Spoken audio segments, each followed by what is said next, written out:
Então, dependendo da pessoa, no estado de gnose, ela abre a clarividência. Isso vai depender da pessoa. Nem toda pessoa que está em gnose, ela vai abrir a clarividência. Por exemplo, eu estava conversando uma vez com um amigo meu que frequenta o Daime há 20 anos. E ele nunca teve visão nenhuma. E nunca escutou nada. Você imagina, o cara toma Daime, tem 20 anos, toma copos e copos de Daime e não vê nada e não escuta nada. E entra em estado de gnose. Não tem como ele não entrar em estado de gnose. Ou seja, não só porque a pessoa está no estado de gnose significa que ela vai ver. E isso vai depender da qualidade da glândula pineal dela. Tem pessoas que têm a glândula pineal completamente atrofiada. Essas, meu irmão, nem a ayahuasca ajuda, cara. Nem a ayahuasca ajuda. A pessoa tem que fazer um processo aí de descalcificar a glândula pineal, né? Então, assim, a pessoa tem que... Esse é o nome moderno para as práticas que o yoga oferece aí para você fazer com a glândula pineal. Que é você... Que aí é você trabalhar com essas práticas e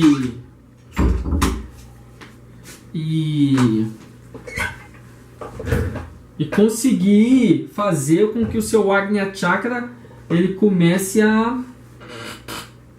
O seu Agnya Chakra não, a sua glândula pineal comece a... Mas a glândula pineal é o próprio Agnya Chakra, né?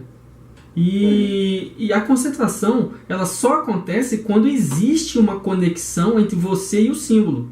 Não adianta você pegar um cristão e falar, ou pegar um muçulmano e colocar uma cruz na frente do muçulmano e falar, medita na cruz agora.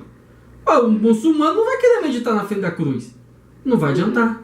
Ou seja, tem que existir uma conexão entre o objeto de concentração, o sujeito e o objeto. Se não existir essa conexão, existe uma barreira que impede a conexão. Então você, nas suas práticas, você tem que escolher o objeto de concentração. Por exemplo, eu vou te dar um método de concentração. Nessa apostila desse curso vai ter alguns métodos. Eu vou te dar um método, mas você vai escolher o símbolo. Entende? Ou então a gente vai escolher junto. Vou te ajudar a escolher um símbolo que seja mais adequado. É por isso que a instrução na Índia, por exemplo, tradicionalmente, quando uma pessoa quer aprender yoga, né, quer realmente aprender, entrar dentro da cultura védica, cultura tântrica e aprender, ela vai morar com um guru. Ou seja, ela começa a fazer parte da família do guru. Aí o guru conhece aquela pessoa como um filho. E aí o guru vai ensinar para aquela pessoa as práticas mais adequadas para o desenvolvimento dela. Ou seja, o ensinamento de um mestre nunca é o mesmo para dois alunos.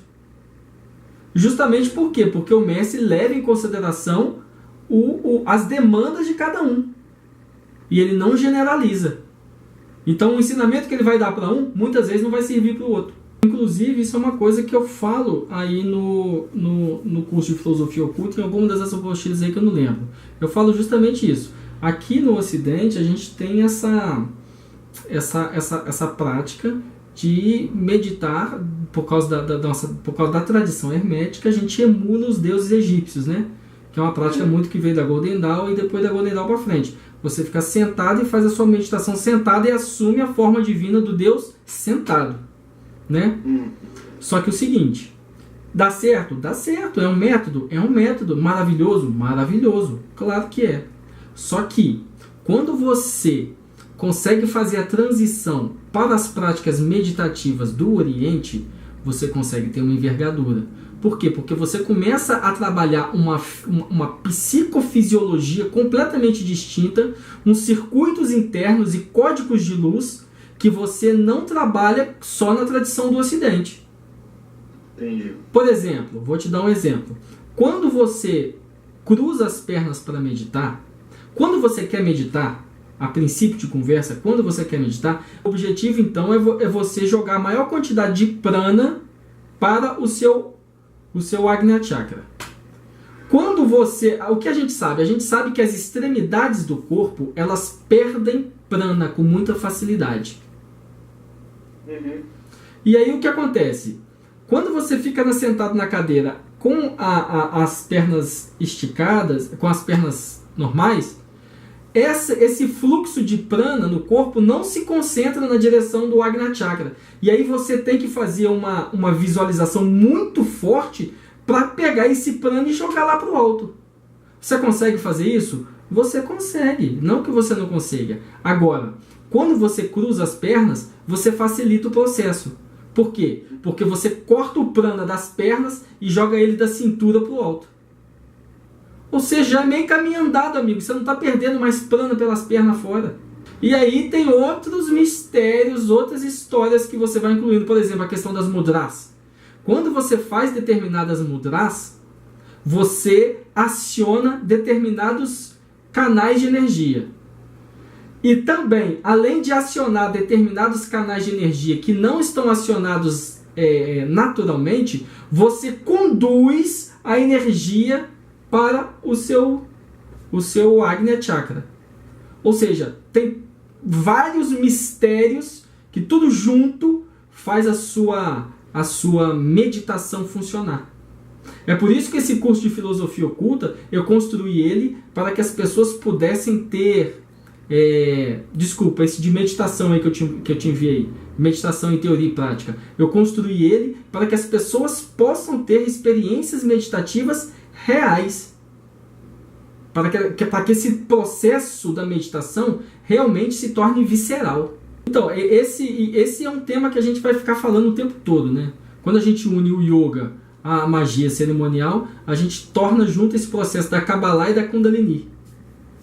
Na verdade, eu particularmente, isso é uma definição minha, eu chamo esse nosso curso de Kabbalah Tântrica. Porque você utiliza a Kabbalah junto com o Tantra. Se você colocar em prática tudo que está nessa apostila de meditação aí, não tem como você não ter resultado. Esse programa aí ele foi construído para resultados. Agora só depende de você colocar isso em prática.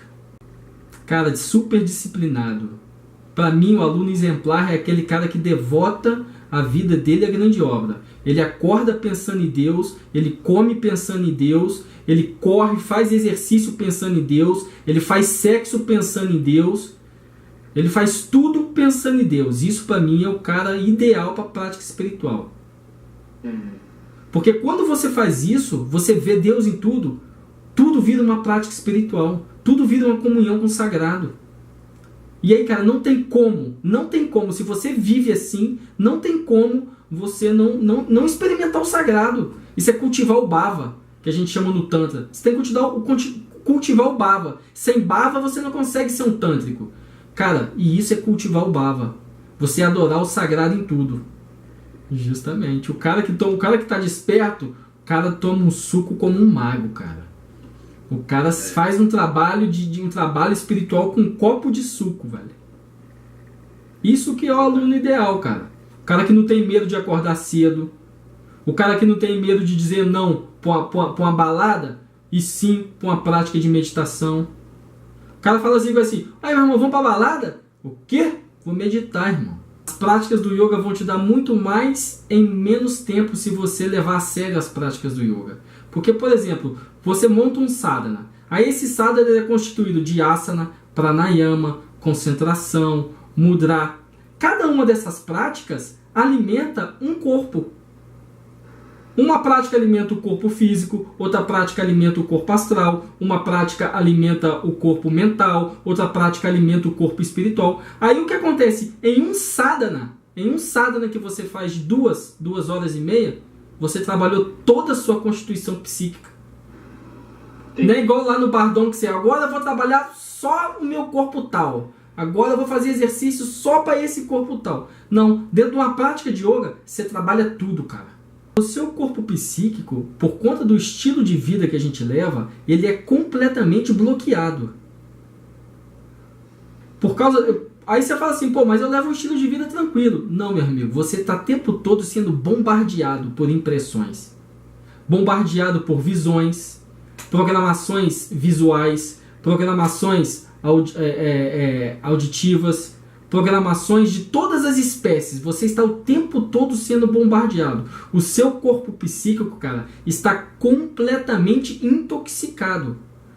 Como que você espera, com o corpo psíquico dessa maneira, o corpo astral dessa maneira, como que você espera ter experiências psíquicas profundas? Como que você espera desdobrar o corpo de luz plenamente? Não tem jeito. Então o que o yoga fala? Primeiro, meu irmão, você tem que purificar o seu corpo de luz. E aí existem vários métodos de você purificar o seu corpo de luz, através das práticas do yoga. Sem essa purificação no corpo de luz, essa compreensão dos outros koshas, os outros corpos, essa percepção fica muito complicada. Aí você quer, por exemplo, você quer ter a percepção de quanto que o seu corpo mental está completamente em harmonia? Como é que está o estado da sua mente? Sua mente está equilibrada? Você está saindo do sério à toa? Você está brigando com os outros à toa? Você está tendo pensamentos negativos? Você está pensando em matar os outros? Está pensando mal das pessoas? Você avalia a sua mente. A sua mente, ela fala do seu corpo mental. Como é que está o seu corpo astral? Aí você imagina, você visualiza, como é que estão as suas emoções? Suas emoções estão sob controle? Você realmente está conseguindo levar lucidez para as suas emoções? Isso são maneiras de você ver a saúde do seu corpo, dos seus corpos. Mas aí o que acontece? Os melhores horários para fazer a prática do yoga é na hora que você acorda. E aí o que você pode fazer? Aí você pode misturar. Por exemplo, você acorda, aí você faz as suas orações. Depois que você ler esse meu texto de yoga e magia aí, você vai ter as ideias para fazer umas outras práticas. Mas, por exemplo, você pode acordar, assim que eu ensino nesse curso. Você acorda, faz as suas orações para o sagrado, faz ritual menor do pentagrama, ritual menor do hexagrama, faz o ritual do pilar do meio. Aí depois que você fez esses rituais, aí você emburaca nas práticas de yoga. Aí você faz asana, faz pranayama, faz todas as práticas de yoga que eu vou te ensinando.